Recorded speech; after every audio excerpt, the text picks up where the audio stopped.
I've encouraged you. For those of you that are just tuning in or listening, I encourage you to smile, and then I look down. Idiot.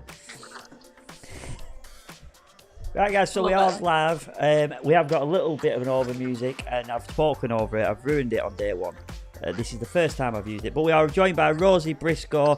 So welcome, everybody. We'll go straight into it because I've messed that up.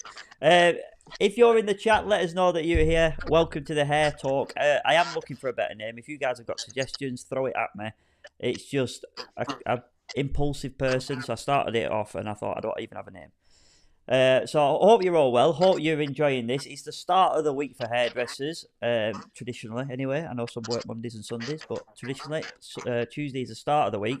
So we're here to break your lunchtime up and give you back your sanity for the long week ahead. Also, if you're listening on your way to work, good morning. Yeah, Rosie, how are you? I'm good. Yeah, I just had a bit of an incident as you started counting down. Go on. I have two things, a cup of tea and some raisins. And I just put my hand fully in the scalding tea thinking it was raisins. So all Tuesday morning kind of vibes. That's what's happening. Yeah, no, this is why we're here, though. This is what we're doing. It's just a chat, not brief, what's the word? A light-hearted is what I'm trying to say.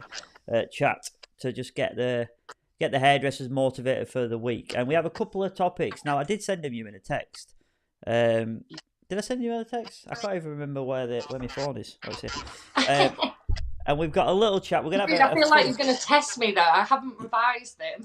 I know. Well, it's funny you say that because I was thinking, oh no, what exactly is the running order? We'll go off topic. It's fine. So what I thought was I'll just talk really slowly until I find the text, which is. I'll have a sip of my brew. Keep me going. Yeah, so we're just going to do a little chat today, guys. And basically, as usual, it's your banner of the week entry. They've been voted by you, the community, this week. Last week, winner was chosen by Rosie Briscoe. This week, you guys have chosen it, and it is a winner for me anyway, if I'm brutally honest. I'll go into that in a minute, but if this didn't win by the votes, I think I might have had to pull rank and say, what you're doing, guys, this one needs to win. So yeah, we'll go on to that in a minute. We're also going to talk about clients' regular... is the regularity going down? Because in my salon it is, and this is going to be a real... I'm not going to come here like some podcasts and say, oh yeah, well, this is how you run your business. I want to talk about just the reality of it as well. So yeah, are your clients regular? I put a poll on the other day, Rosa. Now, it frustrates me sometimes because I come on here and I think I'm going to give you free education from some of the best hairdressers in the world, and you get very little interaction. I put a random poll up like this, hundreds of comments. And everyone's at it. Yeah. So thank you to you guys that did comment. Yeah, so my question for you, Rosie, before I read out the replies, do you ever get that feeling, that sixth sense, as I called it on the poll, where you think, I haven't heard of X in a while, and then within seconds, days, maybe even a couple of hours, you get a text off that client? Yeah, it does happen a lot. I think there's something inbuilt in you as a hairdresser where like you can kind of sense a 6 weeks, like how long it's been. Like I sometimes get that feeling when somebody's not been in a while, and I think they've just come into my head, and it must be soon, because you kind of get to know which clients come when, who's more regular. And then occasionally you get the one where you think, where have they gone? They've not been in touch for a while, and you get a panicked phone call. I've done something myself at home, or it's all gone a bit wrong and I need your help. And you think, oh, that's why you've not been in touch for a while. But yeah, I do think there is a sixth sense for sure. So my question to follow up to the people that have commented, and we'll start with you, is are we actually proactive enough in this? Because I'll hold my hands up and say, I haven't heard of Rosie in a while. But then sometimes I don't necessarily text you. I wait. It's like you said, we wait for that text to come to us. And at the minute, my clients aren't as regular as they used to be. So should we probably be more proactive in this? I mean, when you think about it from what kind of digital marketing does generally with like anything, if you've not been on, I don't know, Zara's website, after a few weeks, they send you a message. They send you like a discount or an offer. I think we're just, because a lot of salons run as a smaller, more independent business, it's like you don't want to be, you know, when you walk in an independent little shop and somebody bothers you too much and it freaks you out and you're like, oh, can I help you? Can I help you? And you're like, oh, I don't want to buy anything, run away.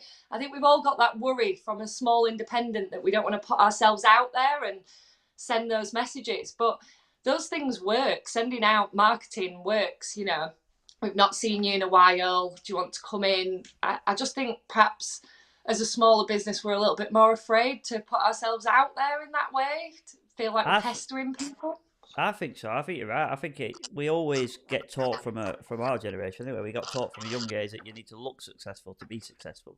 So Yeah. it's almost a double negative if you say I haven't heard of you in a while. Yeah, and it's that thing of like putting yourself out there to look like you might be a bit desperate for the clientele as opposed to looking like, I mean, everyone loves, I know in like, especially with social media, everyone loves doing that. I'm so busy, I've just not got a minute to myself. That kind of culture of constantly being, oh, I'm so successful, everything's going really well. But I think, you know, clients probably would appreciate a message. I've not heard from you a while. I was thinking about the fact I'd not seen you. I know that would make me feel quite nice. If somebody, I go regularly to get my nails done, and if she sent me a message, she occasionally sends me a message saying, we didn't book your last appointment in at the end. Do you want me to do it? And I think, oh, great. I've not had to find you. I've not had to chase you. I've not got 3 weeks in and gone, my nails look a mess and I've not booked anything. So I kind of appreciate that. But I still, yeah, it's like taking your own advice. I still don't send out messages that often. So. I'm going to ask you a question then. So is it acceptable to go straight in with the sale? Because I feel almost like, well, I don't know, it's a bit like you're too good of friends. Like you have yeah. to be like, hey, how's that new job going? Yeah, How's are you that all right? I stuff? hadn't heard of you in a while. You know, how's your mental health and all this? Like, it's almost like we're going too deep sometimes. Instead of just saying you haven't had an appointment in 6 weeks, have you forgotten? Yeah, I mean, it's a tough one because we get so, I know I do, I get so friendly with my clients. Like, we go through everything together. They know everything about my life, I know everything about theirs. So there's that element of where's the line between like, hey, I've not heard from you, how are you doing? And then it entering into this big conversation when really what you want to know is whether they want an appointment or not. But Yeah, when the girl that does my nails, when she messages me just kind of prompting me, I always think, oh, great, just cut to it. I need that appointment. I'm in the middle of doing stuff. I'm busy. She's asked me straight out. And I kind of do appreciate it. But until having this chat, Simon, I've probably never really thought about it. So do you know? it's good to think about. I'm going to ask you a serious question now, and I want this to be, like I said, an honest thing where because people will relate to it. Now, I'm going to ask you, when you get that text off the friend that you only ever hear of on the opposite side of this conversation, when they think, "Oh, I need my hair doing," They want their hair doing, and then they message you saying, "Hey, Rosie, all right? How's the kids? How's the family? You know what I mean?" And it's like, you know where this is going. So, did you want to just cut it out and go straight to our booking yeah. on Thursday? There is an element of like, I know I'm not the busiest person in the world, but you know, most of us in our lives we're juggling salons, work, staff, freelancing, booking your own appointments. You might have kids at home, you might have a family life, you've probably got some hobbies, like you've got a lot of stuff to do. There's kind of an element where, you know, cutting out some of that crap, just hit me with what you need. It would, especially around Christmas time. I get a lot from family and friends, like just on this kind of like coming up to Christmas parties and things where people start messaging. I'm like, what is it you want? Is it Yeah, highlights or a balayage? Just tell me up front. yeah. So yeah. I agree. I just slightly off the topic, but I've just realised for people that are listening to this, we want it to be an interactive podcast. It's 12 o'clock on Tuesday, so we are live on Facebook, and then we rip this off and then put it out there to podcast. So people are in the chat. So put your comments in, be interactive with us, and if you're listening to this at a later date and you want to join in, 12 o'clock on Tuesdays is the time I'm going to aim for. Pretty much every Tuesday that I'm available anyway. But yeah, I got an example yesterday. So Instagram is probably my main contact point for my clients nowadays. I don't know about you. It's kind of ended up that way. I don't know whether I'm particularly keen on that as a concept, but yeah, Instagram seems to be the way that most people get hold of me. So I got a message yesterday saying, "Hi mate, I presume you're busy because you didn't reply to me on the date that he suggested." I'm like, "What you on about?" So basically now, because of Instagram, if we put anything on our stories and I tag at Rosie, at Matrix, at whatever, they come to the top of your messages, don't they, on your inbox? Yeah. So if I've tagged 10 people and then I've had 10 messages, that person who messaged me an hour ago might be 20 messages down. Completely missed it. Yeah. Didn't even realise he messaged me. It's like those when Facebook made it so that you had that secret folder that no one could find for years. That Yeah, people, if general. you weren't friends with people, it sends them there to this like outback Or folder where no one actually knows. It's just for selling your old junk on marketplace. yeah, what is But it yeah, called? That I requests. can't remember, but it's like a mystical land what's in that folder. I check it every now and then, and it'll be like a client that I've not seen in like 15 years going, you once did my hair, you might remember me, I need you again. But yeah, I'm not sure. I've worked both employed and self-employed, and like self-employed within a salon and then more completely freelance. And I don't necessarily love the aspects of freelance that I love are huge, but I don't necessarily love the chaotic booking system that I end up with. It's like I get a message on WhatsApp, then they'll send me a picture on Instagram, then somebody will text me, and it's like when you're trying to find out like what you've booked or what you've arranged with a client, trying to scroll through messages, how many months ago was it that she told me what colour it was that she fancied. I feel like it's hard as a freelancer to kind of manage that when it's not a formalized booking system. And I don't think Instagram is set up to help particularly. Well, question for the audience, for watchers later on and listeners. Are you freelance? Do you have a better way of doing this logistically? Is there a software that is affordable for the independent stylist that you could maybe help manage these things? It'd be interesting to know that. I don't know the answer myself. It might just be that you need to be more of an organised person than I am. So, but yeah, if anyone has any way that they're managing it, because I mean, I'm like this in my personal life. I'm like, did she WhatsApp it? Did she Facebook it? Where did that message go? There's just so many platforms now for people to be able to get in touch with you. It is hard to kind of keep everything planned. Yeah, I can't keep up with it because I can't even find the message I sent you last night saying here's today's running order because I don't know what I sent it on anymore. I don't know where it is. And the other thing is, if you've got more than one account, so like some people will follow me on different Instagram accounts. Some people will follow me on like my more personal or my more professional. And it's sometimes difficult. I'm like, I know it was an Instagram message. I can see Instagram. I can see that format, but I've got like 3-4 accounts, so I can never find anything. On that note, happy freelance week, everyone. Catherine Horns has just said in the chat. I didn't even know that. Oh, it is. Yeah, it's officially freelance week. So we've been celebrating lots of freelance hairdressers. See, this is how you know that we aren't that, that there's A to D salons. Well, there's A to D podcasts. And an A podcast would have actually had a topic of the week today is freelance of the week. Well, I should have perhaps told you, I've been working on lots of freelance content for Matrix, and Brilliant. We're doing a big freelance giveaway. So maybe after this, I can pop it in the chat for any of the freelancers out there that want some free education. Love that. How can they find you for those that are listening on the way to work? So if they want to go straight to the Matrix Facebook page, there is a link with all the information about Freelance a Week, or if they want to find me at Rosie Briscoe Hair, and I can send them a link or send them a QR code so they can get to it nice and easy. We've actually taken the price off loads of education just to kind of celebrate our love for Freelance Week. I love that. I didn't even know. Look, this is genuine, raw, authentic content. This is why we need these chats, Simon. We need to have them regularly. It is like I only came on last week just to say would anyone be interested in it, and there was like 200-300 listeners. I thought, you know what? Yeah, if 200-300 people was in a room listening to what I had to say, I would take it seriously. But sometimes we underestimate the power of the people and getting that information out there. What was I going to say? That we have a few messages come in. Carol says this drives me crazy. She often gets messages at 6 a.m, sometimes at 2 a.m. Our phone has nailed this by giving you the do not disturb after 9 p.m. I put it on mine. Oh, is that what you set up? Yeah. Sensible. Yeah, no, I'm same, Carol. Like, I'm probably though also a bit naughty for the other end because I've got a toddler that gets up at the ridiculous early time. I often send messages and then I'm like, oh, I've sent that at 7 o'clock. I've been up 2 hours, so I thought that was a reasonable time to reply to something. But yeah, I suppose we need to all be a bit aware of that.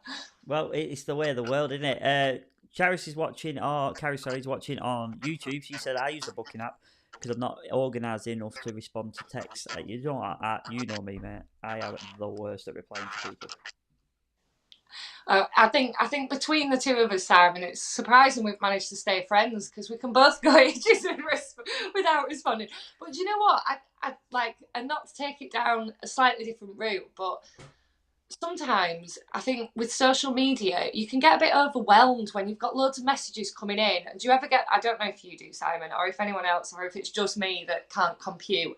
But sometimes when you've got lots of people messaging you to book in, I get a bit like, oh, I can't deal with it all. They're all messaging me all the time, and I start to think, oh, I'm becoming more unorganized because of the pressure of having to like do that chit chat bit back. And like, it's not as simple if you've got a booking app where they can just book in without having the conversation. But like we said before, you're kind of friends, so often the correspondence can take quite a while. You want to check how they're doing, how are the kids, how's life. And then I think, God, it's taken a lot out of me. I've been like on Instagram for hours every evening just doing the correspondence bit. Well, It can be it brings me tricky. nicely to Deirdre's comment. She says, I can't, I open messages when I can't reply, so sometimes forget them. I strategically, this is God's honest truth, I don't open messages that I know are going to be asking me for an appointment anymore when I'm in the road, on the road or whatever, because I know I Yeah. will forget. It's better to have them still showing as like not Unread. open. Yeah, I do that. Although it's difficult, isn't it? Because I'm sometimes aware that somebody might want to cancel something or they want to move something. So I have a look and then I think, oh, I'm going to forget that. And I don't, yeah, it does happen. It happens a lot. It does. Well, that kind of brings me on nicely to the second topic of the day, because that was a lovely warm up. I actually really enjoyed that. Catherine's got one just to end on that one. She loves the 7 a.m. to 7 p.m. rule. Only work messages within those times. I'm the same, but it's 9 a.m. 9 p.m. That's a good role. That's a good role. I'm terrible, and like Catherine will know this. I'm really bad. Again, I don't know if this is just me or if this is everybody, but I find it hard to switch off. I think it's because I'm nosy. I want to know what, if I've got a work message coming in, it doesn't matter really what time of night it is. I kind of want to have a little look and see what it says.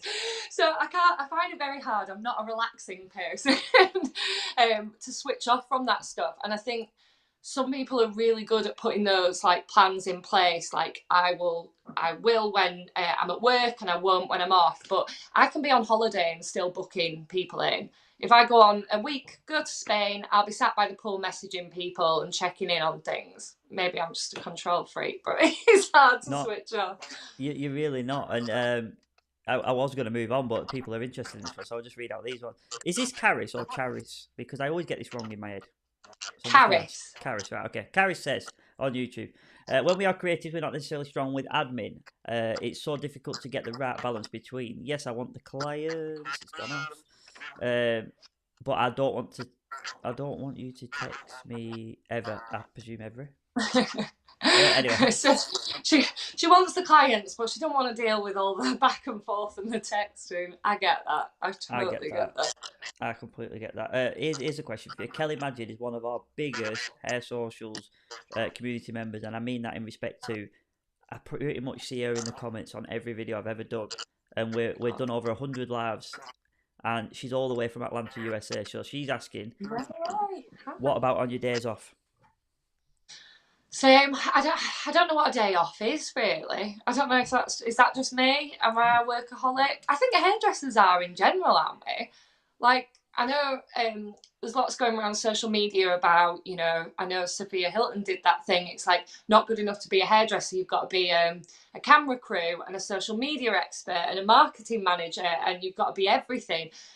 Like when's your day off? I think when you're trying to, especially not so much for me, but when you're driving forward a business and you've got a team, I know you don't get much time off. So for freelancers, it is smaller, but it's almost a one-man band. There's only you. So again, I feel like, yeah, what is a day off? Like I'm always on my days off, I'm doing hair, I'm thinking about hair, I'm planning for the week ahead, I'm going to buy stock, I'm like practicing stuff, I'm going on education courses, I'm on L'Oreal Access, upskilling, it's all kind of going on. And that's the same with the making appointments. I just don't think it's quite all consuming, isn't it?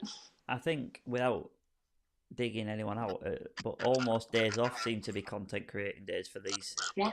For Yeah. just putting the picture of the kids on a swing, etc., seems to be work content as well. And I just think, like you said, we can we ever switch it off?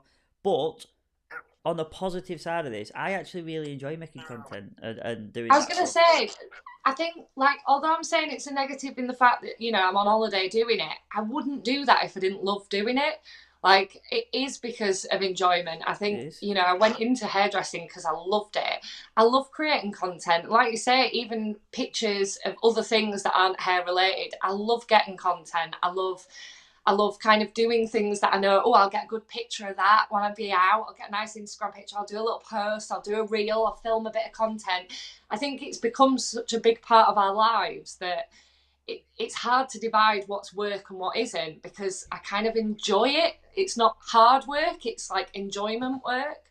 Yeah, no, I get it 100% because Deirdre said the same. I feel our industry can become a hobby and it's so interesting. Now, my sort of take on this is, when you're on a sun lounge, you're on holiday and everybody's led there. Now, they've either got a phone in their hands or they've got a book in their hands because that's their way of switching off. I actually get bored of that. I would rather sit there. I probably get more of my ideas when I'm not at work than when I am at work. Yeah, yeah. And I want to take them back. I think it's funny, isn't it? Like, I get loads of ideas from having other hobbies. So I was talking about like content creation. I get loads of ideas from following lots of different people on Instagram. So I don't necessarily, I follow hundreds of hairdressers, but I also follow like interior design things and art things. And then I see content that like other people are putting out in other areas. And that's kind of my hobby then, turning it back into hairdressing content. So like I thoroughly enjoy doing that. Like, I thoroughly enjoy looking at, say, what artists are painting and what they're putting out as reels, and then trying to work out how I can make that relevant to hair colour. Those are like things that I find. So that's like my hobby aspect of it, like taking my other hobbies and turning it back into hairdressing content.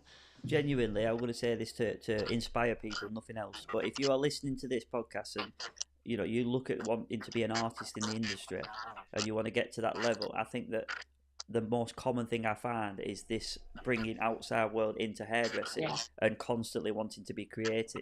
If you've got that in your mindset, then I think you're made for it. But if not, then unfortunately that's the hardest bit, is to get that creativity. But I think if you want to get into being an artist and you are creative, then it's the route for you. I'm positive of that. Kelly Maggie said that's true. And then, anyway, we digressed a little bit, as usual. So I wanted to talk to you about if we aren't being proactive with our clients, if our clients are texting us out the blue and saying, hey, I want an haircut, all this work and time consuming and effort and energy that we use at home when we should be relaxing, do we then give the 100% customer service when we take it back into the salon? Because often our clients, might just be me, but sometimes our clients can rub us up the wrong way before they've even got in the salon.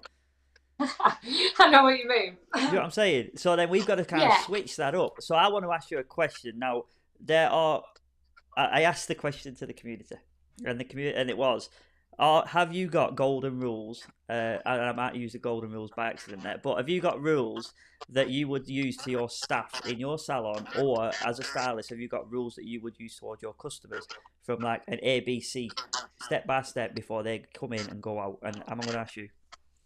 The thing is, Simon, I have rules for everything. It's actually become a long joke in my house. We call it Rosie's rules. There are rules for everything. I am, right, slightly digressing, but when the whole COVID thing happened and they had to be very safe, and there were lots of shops that had arrows on the floor, and now the restrictions are finished, but there's still arrows on the floor. I have to follow them. I cannot go away from the arrows. They're there for a reason. I like the rules. There's times, you're doing a photo shoot where you can break a few rules and mix it up. But I am somebody that I like structure. Because I'm unorganised, I like to have rules and I like to have a plan. So I find it when I'm in a salon, one, I know for years people have always said this, that it's like, I was always told this when I was training, it's like a stage. So you're kind of behind the client's chair is like your stage, and that's where you're ready to go out and be that person. So I've always had it as a rule that the second you walk out the staff room door, whatever's happened, however bad your morning was, you come to work, you put on a big smile, and you try your best to kind of make sure you talk about the client. Again, my other golden rule is always that because I can talk and talk, as you can tell, to try and make sure that we're listening, that we're talking to the client about what they want to hear, that you're kind of directing the conversation. People like to be asked questions, not just talked to. So I try and make sure, because I know that's something I have issues with, I'll just talk. So that's one of my golden rules. And I think that's about knowing you as a person and how you come across and trying to make sure you come across well. If they've driven you mad with their appointment, they text you at 2 a.m. and they cancelled the last one, I still go out there, I still ask them how they are, talk to them about what they want to talk to about, and make sure their experience is enjoyable. Now, for me, I do that because that's my structure and I want to follow my rules. So in my head, I enjoy doing that because it's like I've aced that appointment. I've followed the structure that I've put out. So I enjoy it because I feel like I did what I set out to do and I did it right. But I know not everyone's quite as structured. Right, well, Caris has said, I just realised who Caris is, by the way. Because I've got a friend who calls his wife Charis, and it's spelt Caris, and it always pisses me off because I keep flipping between the two. Sorry, I shouldn't swear. I keep flitting between the two on the appointment. I call the two names all the way through it. Oh, we've all been there. I'll just wing it. We'll do both. One will hit right. Caris, I'm sorry, Caris. Because you're on the YouTube, I've not got the imagery. He says Rosie won't even whisper on the quiet coach on the train. I won't. She's been on a train with me. I won't. I like this. There's certain things that are like rules that are set out. And when I went to work in a great salon that I used to work in Manchester, we had a great guy that worked for us that had a lot of rules about how you were meant to be within the salon. Things like you don't sit on the shop floor. You don't have a drink in front of your customer. If you want a drink, you take yourself away and go downstairs. Even little things, because at the time I was assisting a lot. So if you wanted to go and get your manager or your boss's attention, you would go and stand to the left of their chair so the client could see you in the mirror, and you'd wait patiently smiling, and then you'd say, "I'm so sorry to bother you." And those are like the rules that I've kind of stuck by. So, and it's hard because I am such a rule follower that if I go and work somewhere else that I'm perhaps not management, or I've worked places where I'm more freelance, if those rules aren't particularly what the rest of the salon are doing, I'm like, oh, I can't deal with it. It's like those for me are the basic rules of how to like conduct yourself on an appointment. If somebody walks in the door, you say hello or at least acknowledge them. You never leave somebody stood there longer than a few seconds. And I think I probably run around like a crazy person in the salon, trying to make sure everyone's been said hello to, being like making sure everything, all my ducks are in a row. But I know a lot of people are a lot more casual now. Perhaps work more freelance in like different kind of salons where it's a lot more one-to-one, so they can manage that more themselves. But yeah, I'm a bit old-fashioned in following like the salon rules. Well, I quite like this one. I think this is what I wanted to make, and I said this to you on the phone. I just want it to be a podcast that keeps the hairdresser's sanity on the way to work, and basically can be relatable. Because how often do you think, am I the only one that does this? And you're genuinely not the only one that does this. Do you have rules? Do you have rules at the salon? Surely you've got but nobody listens to me. Well, Simon, there's nothing I can do. Unfortunately, I have a weak male in a powerful female salon. That's the problem I have. Yeah, girl power. But are the ones that like if they didn't follow? And is there any that like totally grate on you that just like happens all the time? That's like the sitting down in front of clients, can't stand that. No, I think that's because we've been like in salons where it's just. I just can't imagine when I first started out, if I'd have sat on the salon floor, I just wouldn't have dared do it. I really wouldn't. We used to have well, I'm going to tell you something now. We used to have a salon. Sorry, I don't know if you came to my salon upstairs. No, I never came to No. that one. So before I brought my legs, I had a salon upstairs. So I loved it. It was out the way. It was in the centre, but out the way. So you come through. The McDonald's was across the road. You come over the road, and there's a door, and you go upstairs. It was perfect for me. However, we had a room in the back, so there was a separate room that I had the back-washers in, and we had Netflix on the TV, and we give the clients the remote, and they could do whatever they wanted. And we had I don't remember if it was a Saturday girl or an apprentice. Anyway, she wasn't there long. And she used to just sit in the back, just flicking through Netflix. I'm like, you all right? And at me, instead of going like a normal boss, we're going, excuse me, look, you've got some work to do. I'm like, you all right? And then she's like, yeah, fine. Hoping she'd get it. Hoping that if you kept going, are you all right? Then she might realise it's not. And then I'm going through and I go, she's sat back, she's watching Netflix. And then, and then I'd say to Lauren, you're going to have to send her home. Because I'm like 30-odd-year-old male. You're going to have to send her home because you don't dare. 16-year-old girl or whatever she was. Home. You go do it. Not for me. But yeah, I'll tell you one, right? We have rules, and I'm going to confess to them in a minute. But the best one I've read on the reply to the question to the community. Again, if you want to find out how to enter this community, if you're new to it, I presume everyone knows, at Hair Socials on Facebook. And it's basically saying customer service is important, along with continuing education, whether it's through classes or YouTube. So I'm like, yeah, but what are your rules for customer service? And then someone replied to it underneath saying, don't talk or answer your phone, don't smell, don't dress inappropriate, don't be too loud, don't lie, don't be late. And I thought that in a nutshell, it's pretty good, isn't it? I just thought that was a moral compass, but if you have to write that down, that's fine. You know what I mean? I enjoyed reading that one. That was my favourite one to read. I like that. I mean, there's certain rules in life that I think you should stick by, whether you're in a salon or not. Yeah, that's what I mean. It's a moral compass, isn't it? Yeah. I mean, yeah, I get it. There's some, I suppose we all have like our inner, like what's important to us. So I have to follow the arrows on a floor. Yeah. But no matter how many times my old boss used to say, please stop swearing on the shop floor, I'm just bad for it. And not because I would be like effing and jeffing or saying anything terrible, but like as a Yorkshire person, saying bloody this, bloody that, I didn't really see that as swearing. No. That's just how I speak, that's how my mum speaks. I just think, but you have to be aware, obviously, in a salon, that could really offend somebody. It might be something that they don't want to hear when they come to their appointment. And it was the one thing, they tried a swear box, and I kept saying, can I just put 50 quid in at the beginning of the week and then just do whatever I want? And she was like, that's not how this works.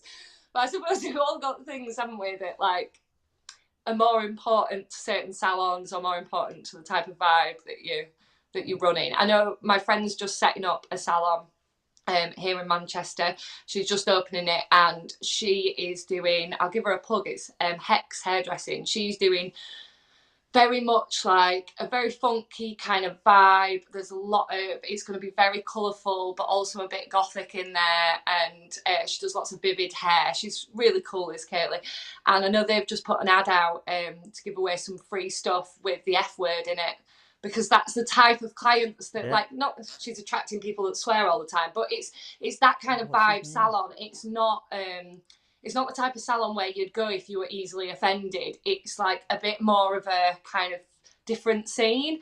So I suppose like there's certain rules that can be completely broken depending on the shop you're in, depending on your clientele. Well, if you're looking at me, by the way, on YouTube and Facebook now, you're wondering what the hell is he doing. I've got a mind blank of one of the industry experts, I would say, in hairdressing. He's from Lake District, and he had that book, that tote bag that said FUCK. Oh, curly hair. Yeah. Oh, somebody's going to need to put in the comments. Come on, you have to help me out here because I'm embarrassed. Because this guy is so, big that it's ridiculously embarrassing. It's more embarrassing, and I've still not got over the fact that I just realised that Caris is in the chat. Oh my God! Someone help me out on that one. I know what you mean. He does a lot of content, doesn't he? Yeah, but stop trying to be famous or something like that. I think was the tote bag. Or yeah, he's the tote bag. Stop trying to be famous. I remember the slogan and not his name, so good marketing. But yeah, so this is my question for everybody who's watching, listening, and on the way to work. You can shout out loud in your car. Admit to yourselves now if you are running a salon, are you not everything that you used to hate your old boss for? Oh, there you go. My camera's overheated. Don't worry, I've got the back I up was now. going to say, you've gone, just so you know. Oh, he's Yeah. back. So, oh, hang on. It'll come back on in a minute. So, yeah, my question is, are you not the what do you call it? Have you not turned into or morphed into the bosses? Not necessarily 100% of it, but majority of the things I used to despise my boss for and think he was a bit. I'm almost Isn't doing that now. like isn't that like growing up though? Because I can hear my mum coming out of my mouth when I'm talking to my children, like my child. I'm like, don't put that there. I'm like, oh my god, I'm turning into it. And I think you start to see your boss's point of view when you like put your phone away and get out the staff room, Yeah, and then you become a business owner and you're like, yeah, put your phone away and get out the yeah. staff room. I get it. But Honestly, yeah, like they're eating bloody stinky foods downstairs on the shop floor, and it smells like a curry house for the next 3 hours. And I just think, oh, I just used to think, oh, give up, I'm tired, I want to eat my dinner. But now I'm like, no, I get it, I get it. yeah. A girl a salon I worked at used to bring in one of them, those like a toasty machine, but you can grill stuff on it. Yeah. Like one of those in and cook meat. Do you reckon salons are all going to end up with air fryers after Christmas? Yeah, exactly. All got an air fryer in there. But yeah, she used to do that, and the staff room didn't have a door on it. It was like down some stairs, and we used to be like, "You can't be cooking that in the middle of the shop." Like the whole shop would smell like bacon for about 3 days. Wow. Well, yeah, we went off on, like, we've gone on to personal topics here, but genuinely, the question was meant to be, what are our golden rules for salon? And all we're doing is slagging each other's staff off. Yeah, don't cook meat in the shop. Is that a rule? Is that a golden Yeah. rule? Deirdre's saying that those things our old bosses taught us worked, and that she's 100% right. Yeah, I yeah. do not like Well my old done. boss for personal reasons. However, the things that used to irritate me about him in his salon etiquette, I'm actually using nowadays. So hats off to him there. But yeah, he's if he was a In nice fact, if our person, old bosses can hear us now, they'll be like, "See, I told you." In the end, yeah. But your you old know. boss is sound. I know your old Yeah, boss. yeah. Fans. Although, but there's still things, she'd tell me off for swearing and tell me off for a few things. But to be fair, she was always right. She always knew the correct etiquette. She knew the one thing she knew more than me is when I moved to that salon, I was new to the area and I was like 25, and she knew the clientele. She knew, like, we had a bit of a rule, another golden rule: don't talk politics or religion. Like, I think Yeah. that was always a basic rule of salon kind of thing. And she just knew the clientele, and she knew what, like, the age range and what people were into and what topics could cause problems between other clients and how to manage her salon. And I suppose when you go in as a 25-year-old, you're like, oh, rules smooth. I'm like talking about what I want. And actually, she was always right. She always knew the correct etiquette for her clientele because she knew her business better than I did, which Well, makes sense. we've got another. Before we start wrapping this topic up and moving on to the final one, is there one rule that you must admit to yourself that you are poor at? And if you want some time for thought, I will tell you mine. Mine is I tell my staff, and I don't do it myself if I hold my hands up, is asking them, do you want to rebook your next appointment? It's the simplest one of all. And then I'll go, yeah, no worries, mate. How much is it? Oh, just call it, and I'll round it down as well. I do that. I don't know why I do that, but yeah, just call it this, and I don't ask them if they want to book their next appointments. That's my flaw. I think those are the kind of ones that a lot of people do, aren't they? Like, I know myself. Like, I think sometimes it's out of busyness, isn't it? You're like, oh, I'm really busy. Off you go to reception.